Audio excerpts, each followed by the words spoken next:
Babat Tanah Leluhur kali ini mengetengahkan episode kedua dengan judul Kisah Sepasang Anak Harimau. Naskah disusun oleh Tisar Sponsen, ide cerita C.C. Suhyar, teknik dan montase Yadi Enos, musik oleh Hari Sabar dengan sutradara Thomas Agi.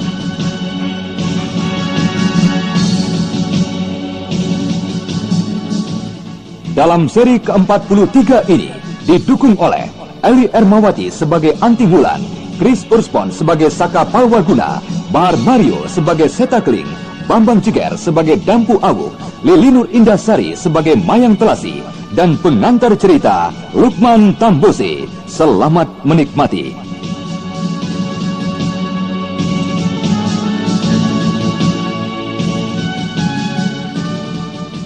Pada kisah yang lalu diceritakan, pertarungan antara Mamang Kuraya dan Jerangkong Hidup masih berlangsung dengan serunya. Sementara itu, Anting yang berada dalam perjalanan menuju Beringin Watu semakin mencurigai Mayang. Dan anak angkat Resi Wanayasa yang kenas ini membela kakangnya mati-matian. Setibanya mereka di desa Beringin Watu, Mayang meminta agar mereka berempat menunggu di luar. Akan tetapi akhirnya keempat remaja itu menjadi bosan. Dan Saka yang memang mencurigai dan sangat membenci Mayang mendobrak pintu rumahnya. Saka! Adik Saka, apa yang telah kau perbuat? Nah, lihatlah itu kakak. Awas kakak, di sini baru saja terjadi sesuatu. Hati-hati Adik Wulan, Adik Awuk. Sesosok tubuh laki-laki tua tampak bergoyang-goyang dengan leher terikat tergantung di tengah-tengah rumah besar itu. Dan dengan serta-merta, keempat remaja dari Gua Larang segera bersiap. Mereka menyadari bahaya berada di sekitar mereka. Cepat cari Mayang! Selamatkan gadis itu, Adik Awuk. Hati-hati, aku mencurigai gadis itu. Kakang, di sini aku menjumpai dua mayat lagi, Kakang. Dua orang anak laki-laki yang tidak bersalah telah menjadi korban tangan biadab. Hati-hati, coba periksa kamar lainnya. Keempat remaja yang dikenal sebagai kelompok Ningsewu semakin meningkatkan kewaspadaan mereka. Mereka terus mencari di seluruh bagian dari rumah besar itu.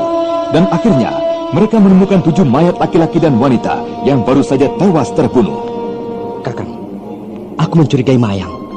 Aku mencurigai justru wanita itulah iblis pembunuh keluarga ini. Kita tidak dapat menduga dengan begitu saja, Adik Wulan. Ini adalah rumah orang tuanya. Bagaimana mungkin dia membunuh? Apakah Kakang yakin mereka adalah orang tua Mayang? Apakah Kakang dan Adik yakin ini adalah rumahnya? Jawabannya ada pada Mayang. Kita harus dapat menemukannya. Iya, benar Kakang Saka. Jawabannya ada pada gadis itu. Tapi terus terang, aku kini mulai mencurigainya.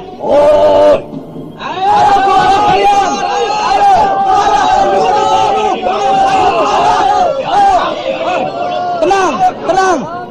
Aku akan bicara dengan iblis-iblis di dalam sana. Hei, apakah kalian tidak mendengar kami?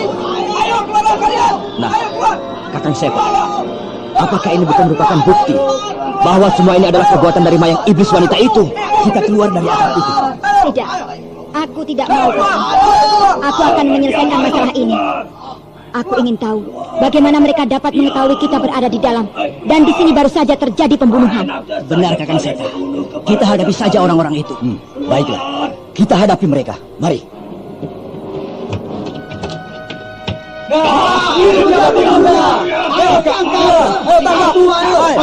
Diam kalian. Di sana, siapakah kalian ini? Mengapa tiba-tiba saja kalian datang ke desa kami dan membuat kerusuhan di sini? Dari manakah kalian mengetahui kami membuat kerusuhan dan mengganggu di desa kalian? Seseorang telah mengatakannya kepada kami. Apakah dia seorang wanita? Kalian tidak perlu tahu hal itu.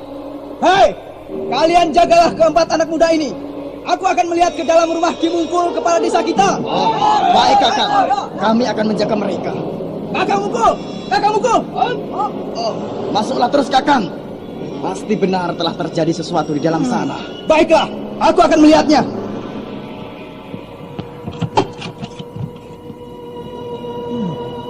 Di mana Ki Mungkul?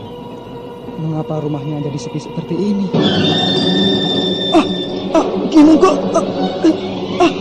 Mereka Ki Mungkul sekeluarga telah terbunuh. Ki Mungkul telah terbunuh sekeluarga. Ya.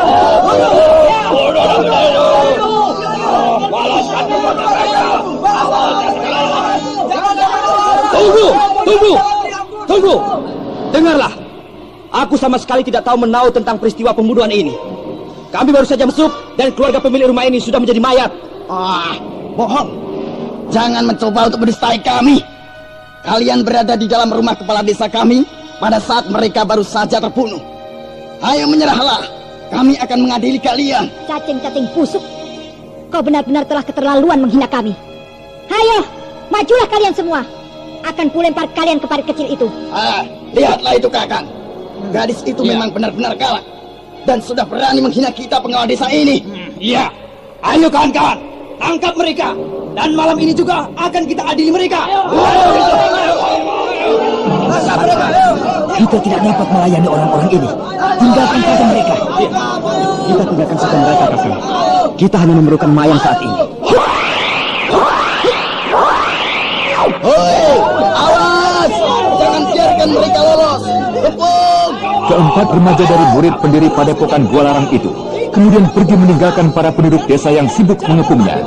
Mereka hanya memerlukan mayang untuk membuka kunci dari misteri pembunuhan itu. Awas! Jangan biarkan mereka lolos. Kepung! Terus kejar mereka. Kita harus dapat menemunya. Dan sebagian jaga rumah Ki Mungkul. Ayo, jaga.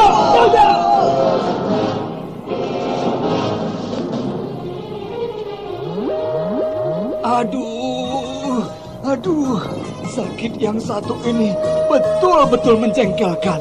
Begini salah, begitu salah. Bila Anda flu dan pilek, demam atau sakit kepala, ambil segera rokok. Hidung terasa tersumbat, dan bila tenggorokan gatal, minum segera rokok.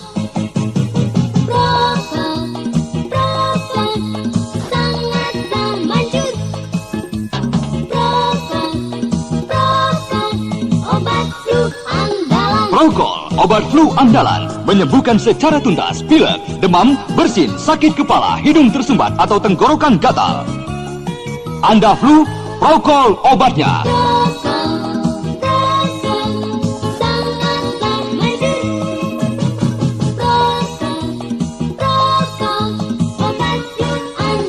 Produksi Kalbe Farma.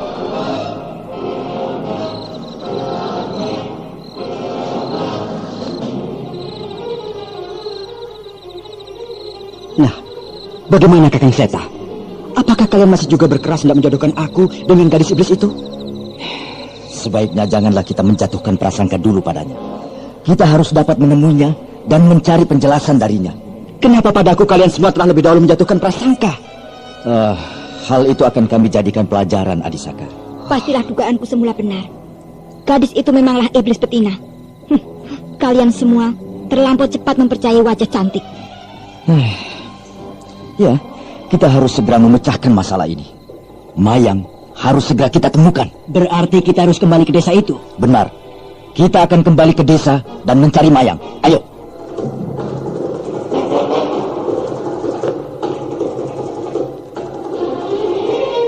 Dengan mengendap-endap, Seta Kling dan kawan-kawan mulai memasuki desa Beringin Watu. Akan tetapi, setibanya mereka di sekitar rumah Ki Mungkul, kepala desa Beringin Watu, puluhan penduduk desa nampak berjaga-jaga di sekitarnya. Kita tidak mungkin masuk lebih jauh lagi ke dalam desa. Agaknya semakin banyak penduduk yang berjaga-jaga di sekitar rumah Ki Mungkul. Kakang, keadaan seperti ini benar-benar membuatku semakin menjadi penasaran. Kenapa kita harus bersembunyi seperti ini? Seperti ketakutan saja menghadapi mereka. Dengar dulu, Wulan. Aku tidak mau kita terlibat dengan para penduduk yang tidak tahu menahu dengan peristiwa ini. Kita kini sedang berusaha mencari dalang dari peristiwa ini. Dan satu-satunya kunci dari misteri ini adalah Mayang. Hei, lihat. Itu dia orangnya. Itu. Lihat dia. Mengusap wajahnya berkali-kali. Agaknya dia sedang menangis. Untuk itu, kuharap kalian janganlah bertindak ceroboh. Agaknya Mayang benar-benar penduduk desa ini. Kakang, bagaimana jika aku mengambilnya dengan paksa? Aku akan datang padanya dan membawanya ke suatu tempat jauh yang tak dapat dikejar oleh penduduk ini. Kukira usul yang baik, Kakang Seta. Tidak usah. Kita akan mendapatkannya tanpa keributan. Itu, lihatlah. Dia sudah memisahkan diri dengan para penduduk desanya. Kau, Awuk, mendekatlah kau padanya. Panggillah Mayang. Akan tetapi berhati-hatilah. Jangan sampai penduduk desa mendengarnya. Baik, Kakang.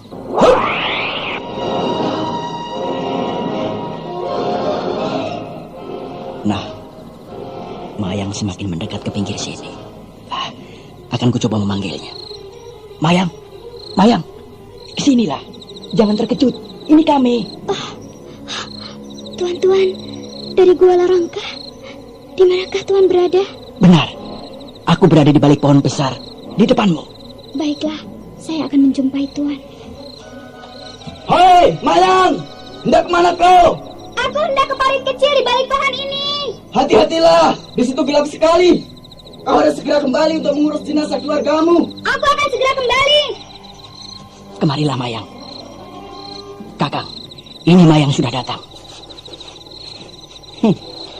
Kau masih saja berani datang menemui kami, setan. Ayo, katakan. Siapa yang membunuh keluarga Ki Mungkul itu?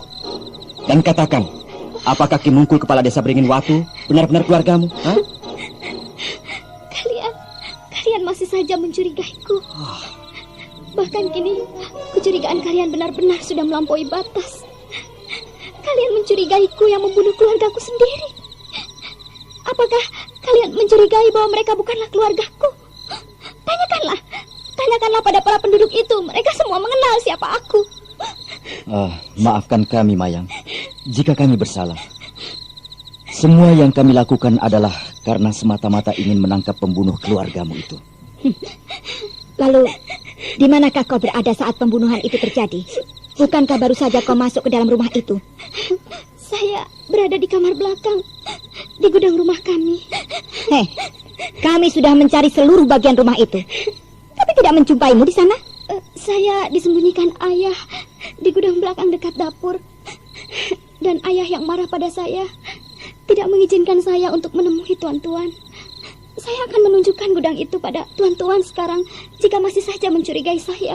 Setan. Benar-benar cerdik, Adiwulan. Biar aku yang menanyakannya, Adiwulan. Tidak. Kau tidak boleh mendekati Mayang, Adisaka. Aku khawatir kau akan bertindak ceroboh pada Mayang. Kakang masih juga tidak mempercayai aku. Kakang akan menyesal kelak jika sampai terjadi sesuatu dengan diri kita. Maaf, Adisaka. Aku... Awas, ada yang datang. Sembunyi, Kakang. Adiwulan. Mayang? Mayang? Di manakah kau, manis? Aku akan menangkap orang itu, Kakang. Kita akan dapat menanyainya secara paksa. Apa-apa yang kita ingin ketahui. Bagus. Tangkap orang itu. Mayang?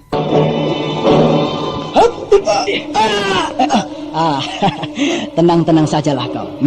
Kami tidak akan membuat susah padamu. Jika memang kau mau menuruti perintah dan menjawab semua pertanyaan kami. Sobat. Katakan terus terang.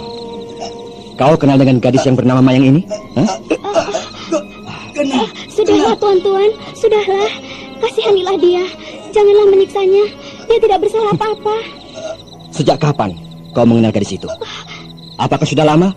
Atau hanya baru malam ini?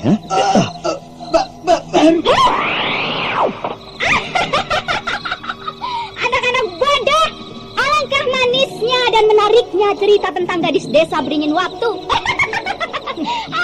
Aku memang sudah yakin kau adalah iblis wanita. Mau apa kau, gadis kecil? Hah? Ya. Awas, Wulan!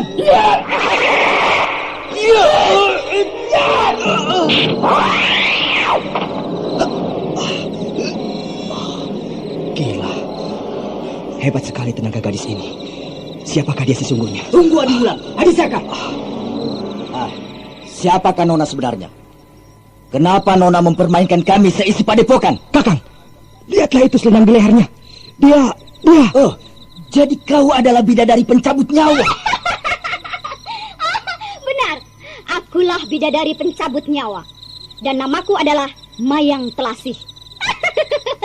Aku datang ke tempat kalian memang untuk mengajak kalian meninggalkan padepokan Gua Larang. Apa maksudmu, setan? Sekelompok kawan-kawanku datang menyerang ke sana. Dan aku ditugaskan untuk mengurangi kekuatan dalam padepokan itu. Celaka, Adiwulan. Ayo, Saka, Awu, kita tinggalkan dulu iblis ini. Cepat, kembali ke padepokan.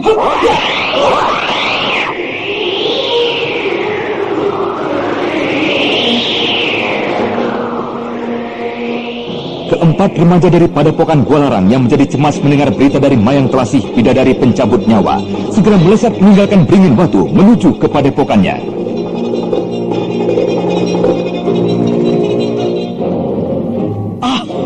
Kakang, lihat padepokan kita. Agaknya baru saja terjadi pertempuran besar di padepokan. Adi Wulan, Adi Saka, Adi Hawu, cepat periksa seluruh padepokan kita.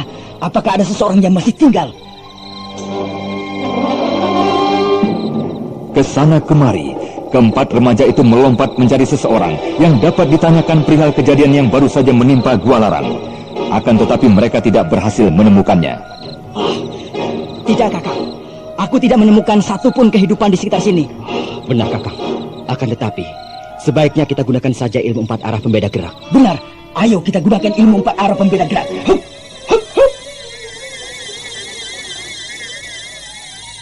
Dengan aji 4 arah pembeda gerak, desah napas yang sangat perlahan maupun gerak-gerak kecil yang dilakukan oleh seseorang pada jarak puluhan tombak dapat didengar dengan jelas. Aku tidak berhasil mendengar suara apapun di sekitar sini. Setan! Siapakah mereka yang telah berani menyerang padepokan kita, Kakang? Mungkin juga penyerangan ini ada hubungannya dengan kedua orang yang kita bawa itu.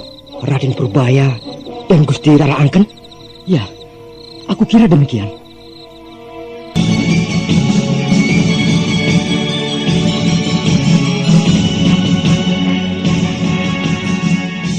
Raden Saka Palwaguna, Dampu Awu, serta Anting Wulan seketika tercengang memikirkan kemungkinan yang diketengahkan oleh kakangnya Setakling.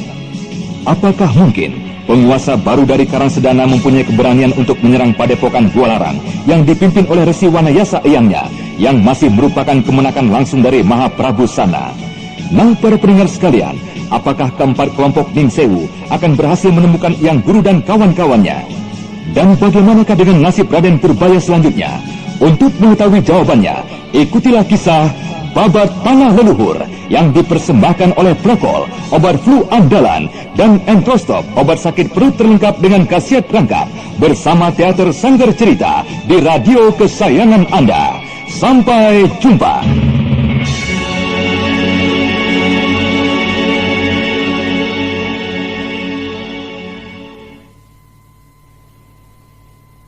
Babat Tanah Leluhur kali ini mengetengahkan episode kedua dengan judul Kisah Sepasang Anak Harimau.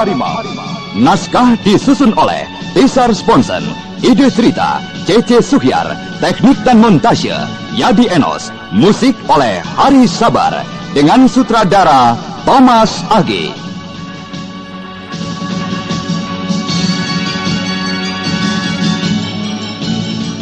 Dalam seri ke-44 ini didukung oleh Eli Ermawati sebagai Anting Wulan, Bahar Mario sebagai Setakling, Chris Urspon sebagai Saka Palwaguna, Bambang Jeger sebagai Dampu Awu, Kasdu Dewa sebagai Mamang Kuraya, Mario sebagai Jerangkong Hidup, Rio sebagai Raden Purbaya, Yulia sebagai Cempaka, dan pengantar cerita Lukman Tambusi. Selamat menikmati.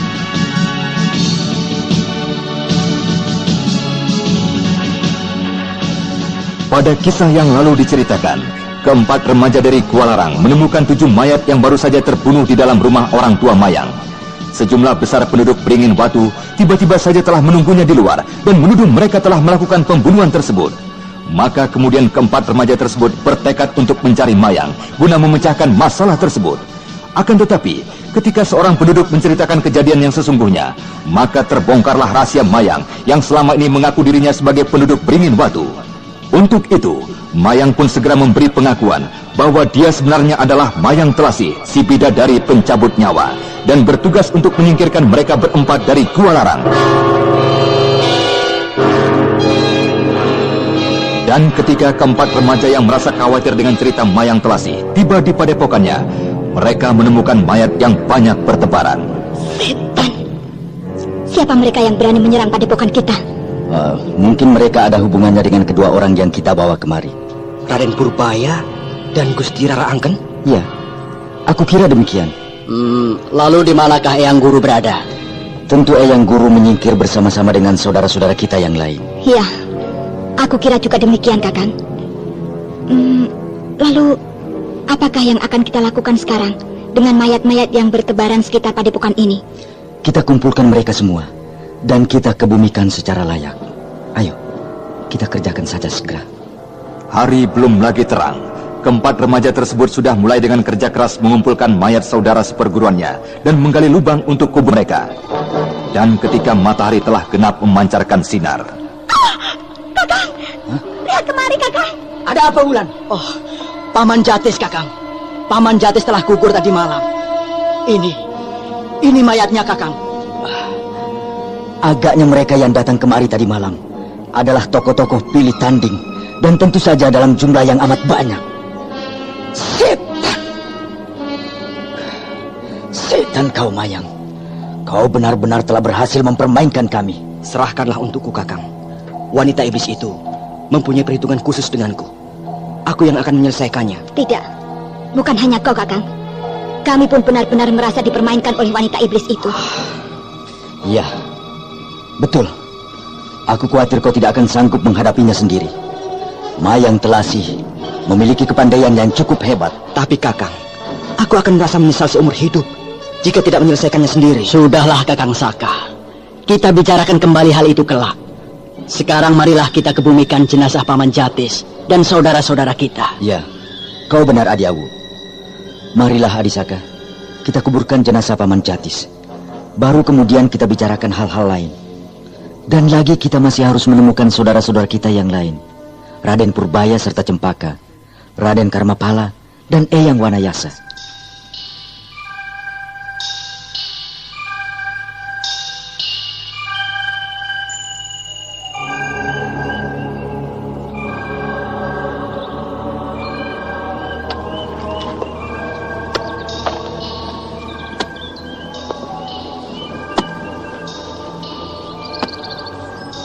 Tunggu, ada seseorang yang datang kemari. Paman! Paman Seta! Oh, Raden Purbaya dan Cempaka. Paman! Kemana saja, Paman? Sejak Paman pergi kemarin sore bersama Bibi Mayang, sekelompok musuh datang menyerang kemari. Salah seorang dari mereka adalah Ki Dandung. Ki Dandung. Pasti di antaranya ada Ki Sampar Angin, gurunya. Dan banyak lagi teman-temannya. Dialah agaknya yang paling bertanggung jawab atas peristiwa ini. Apakah kau mengetahui di mana Kak Eyang Resi? Tidak, Bibi. Kami tidak mengetahui di mana Eyang Resi. Kami meninggalkan tempat ini ketika baru saja pertempuran terjadi. Saya khawatir kedatangan mereka adalah justru untuk mencari Raden Purbaya. Atau mungkin Eyang Resi pergi menyelamatkan Raden Karmapala. Raden Karmapala? Iya, Raden Karmapala. Oh ya, mungkin Paman tidak sempat mengenal Raden Karmapala karena ketika Raden Karmapala tiba di sini, Paman tidak berada di padepokan. Ya, kami sudah mengetahuinya sebelum kami pergi meninggalkan padepokan tentang kedatangan Raden Karmapala. Atau mungkin Raden Karmapala masih berada di kamar tahanannya. Kamar tahanannya? Ya, kamar tahanan. Apa saja yang sudah terjadi di padepokan ini selama kami tidak ada? Ceritakanlah, Raden, Cempaka.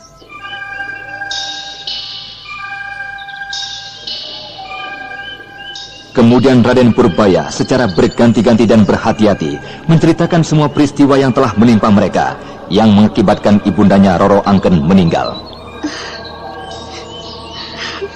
Begitulah, Paman.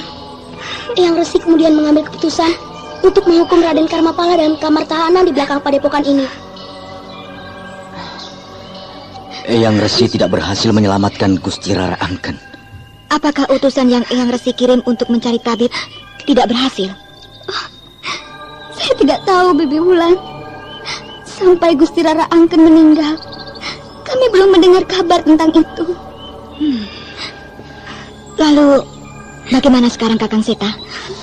Apakah yang akan kita kerjakan selanjutnya? Kita coba mencari dan mengumpulkan murid-murid padepokan ini. Dan setelah itu, baru kita bicarakan apa yang harus kita lakukan. Syukur jika kita bisa bertemu dengan Eyang Resi. Kita akan menyerahkan segalanya pada beliau. Jika demikian, kita mulai saja mencari di sekitar padepokan ini. Di sekitar 9 mata air dewa. Kemudian di Bukit Batu Larang. Dan jika tidak juga ketemu, kita dapat mengunjungi desa-desa terdekat. Kalau begitu, ayolah Raden, kau ikutlah bersama kami. Mari kita menuju ke 9 mata air dewa terlebih dahulu.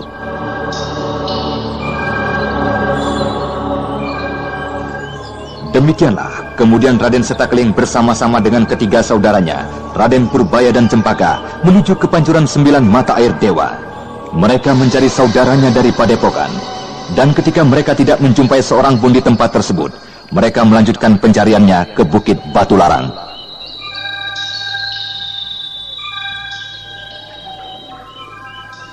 Sementara itu, Mamang Kuraya masih saja bertempur dengan Jerangkong Hidup. Kedua tokoh utama dunia kependekaran yang sukar dicari bandingannya bertempur sejak senja kemarin hingga matahari mulai menyingsing tanpa terlihat tanda-tanda kelelahan.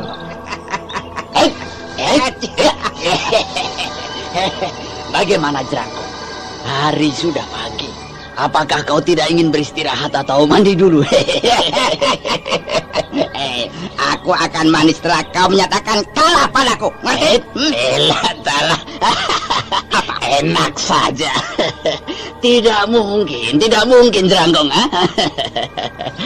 Masakan aku kini dikalahkan olehmu, Jerangkong tua. Baik. Jika begitu, kita akan lanjutkan pertempuran ini hingga ada yang kalah ataupun menang. Kita akan teruskan pertempuran ini sekalipun sampai 7 hari 7 malam. Gila kau Jerangkong. Apa gila? Atau begini saja, aku akan mengalah padamu. Aku akan mengaku kalah, tapi ada syaratnya. Apa itu syaratnya? Katakanlah. Aku akan mengaku kalah padamu. Asalkan kau mau duduk di hadapanku, pejamkan matamu, dan aku akan mengencingi kepalamu. Bagaimana? Setan! Kau benar-benar menghinaku, Kuraya. Rasakan seranganku berikutnya.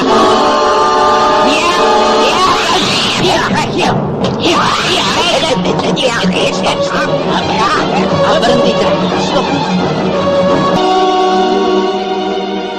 Aku harus segera menyelesaikan pertempuran ini. Iya. Memang ada yang harus kalah dalam pertempuran ini. Iya. Tapi bagaimana jika tidak ada yang harus mati? Kita akan mencari pemenangnya saja. Bagaimana? Apa kau takut mati, Kuraya? Takut mati? Siapa yang takut mati jika dikalahkanmu? Tentu saja aku tidak takut. Aku kini justru ingin bertanya padamu.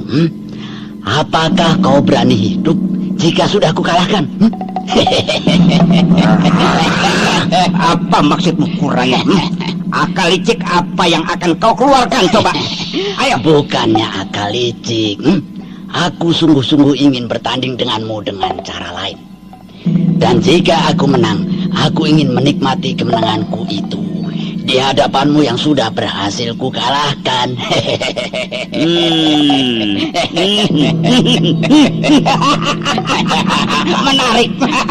Menarik juga usulmu itu, setan tua. Ayo, katakan pertempuran macam apa yang kau kehendaki sekarang? Ayo. Begini, yang pertama adalah adu ketangkasan memukul sebuah batu kecil yang kita tunjuk pada jarak 5 atau 6 tombak. Yang kedua, mengadu keterampilan lompatan jauh. Dan yang ketiga... Stop. Cukup. Yang ketiga, aku saja yang menentukan jenis pertandingannya. Gimana? Ya, boleh. Silakan.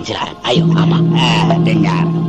Jika kedua pertandingan itu kita masih saja berimbang, kita dapat mengadu kekuatan secara langsung. Maksudmu? Kita akan saling memukul, saling mengadu kekuatan, atau saling mendorong. Apakah kau takut hidup, Jerangkong? Kau hendak mencari mati? Sudah.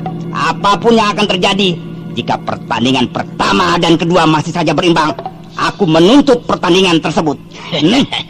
Ya, boleh saja jika kau menghendaki cara yang seperti itu.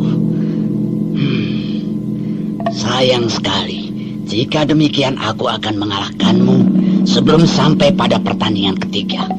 Aku ingin menikmati kekalahanmu itu, Jerangkong. Setan! Lihat!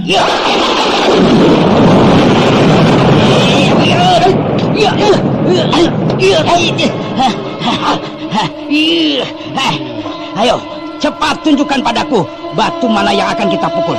Cepat, Kuraya, sebelum kepalamu yang justru akan kupukul pecah. Ayo. Kepalaku? Sejak kemarin rambutku pun tidak berhasil kau sentuh. Hei, cepat! Kakek licik, tentukan batu yang akan kita pukul cepat. Sabar Jerangkong. Kau lihat itu, batu sebesar kepala bayi yang ada di atas tebing itu. Itu, ha? Kau lihat batu yang tergeletak menyendiri dari batu-batu lainnya. Nah, itulah sasarannya. Dan jika batu itu berhasil dipukul oleh salah seorang dari kita, maka berikutnya dapat memukul batu yang hampir sama besarnya yang terletak beberapa tombak di sampingnya. Nah, itu di sebelah kanannya. Baik, biar aku dahulu yang mencobanya. Tunggu dulu, masih ada syarat yang lain. Apalagi setan licik. Nah, pukulan itu hanya boleh mengenai batu kecil itu dan tidak boleh mengenai tebing yang menjadi dasarnya. Iya, baik. Aku akan mencobanya.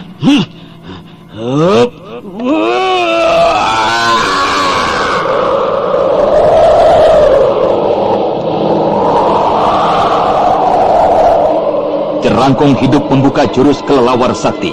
Kedua tangannya diangkat di kiri kanan tubuhnya, dan kemudian tanpa menjejakkan kaki, kakek tua yang tubuhnya hanya terdiri dari tulang terbalut kain perlahan-lahan naik ke atas. Dan beberapa saat kemudian, dari ketinggian 2 tombak di atas bumi, Jerangkong hidup melepaskan serangan ke arah batu kecil yang telah ditentukan.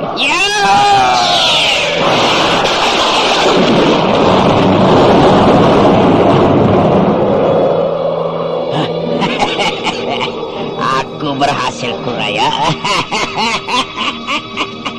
Aku berhasil mengenai batu itu tanpa mencedera sedikit pun tebing di bawahnya. Hebat sekali kau, Jerangkong. Sekarang kau lihatlah pukulanku pada batu lainnya. Stop. Stop, kakek tua. Apa? Ada yang datang kemari. Biarkan saja dia nonton kemari, ya. Tidak. Aku tidak terbiasa dijadikan tontonan oleh kelinci-kelinci kecil Kuraya. Biar ku usir kelinci-kelinci itu. Sudah terlambat. Aku akan membunuh mereka di tempat ini. Oh, kakek jenggot! Paman Seta, itu adalah kakek jenggot! Kakek jenggot? Siapakah dia? Dia adalah kakek yang baik hati. Di mana kau mengenalnya, Raden?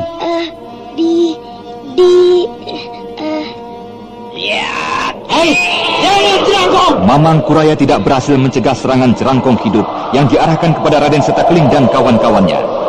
Sedang Setakling dan ketiga saudaranya yang melihat serangan maut dari kakek tinggi kurus juga mengarah pada Cempaka dan Raden Purbaya, tidak melihat lagi jalan lain kecuali menerima serangan maut itu bersama-sama.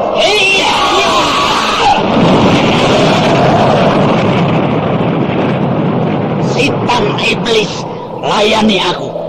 Jangan anak itu. Bagaimana keadaan kalian, anak muda? Tidak apa-apa. Tidak apa-apa, Kek.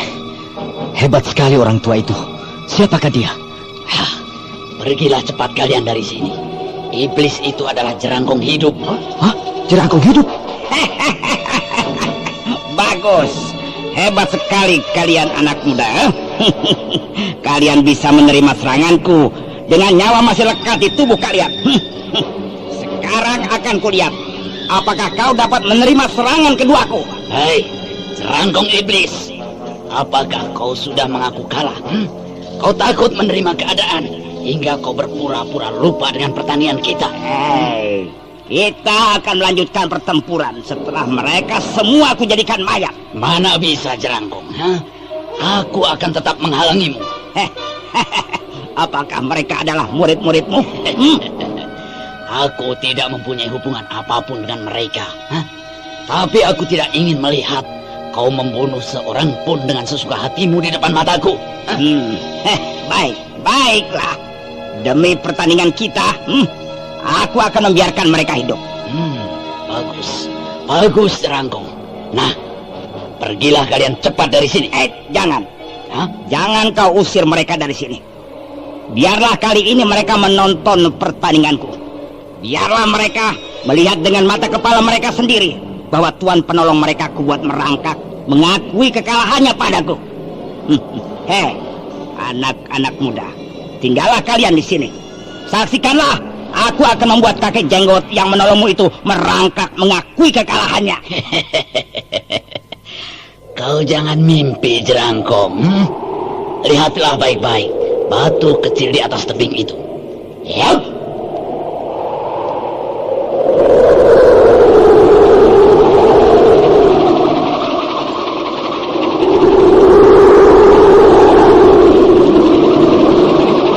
Bagaikan sebuah gasing, tubuh kakek jenggot yang dikenal dengan nama Mamang Kuraya berputar deras dengan bertumpu pada sebuah kakinya. Dan beberapa saat kemudian, dengan sedikit sentakan, tubuhnya melompat tinggi ke atas. Dan tangan kanan dengan jari telunjuk yang diacungkan diputar satu kali sebelum melepaskan serangan ke arah batu sasarannya.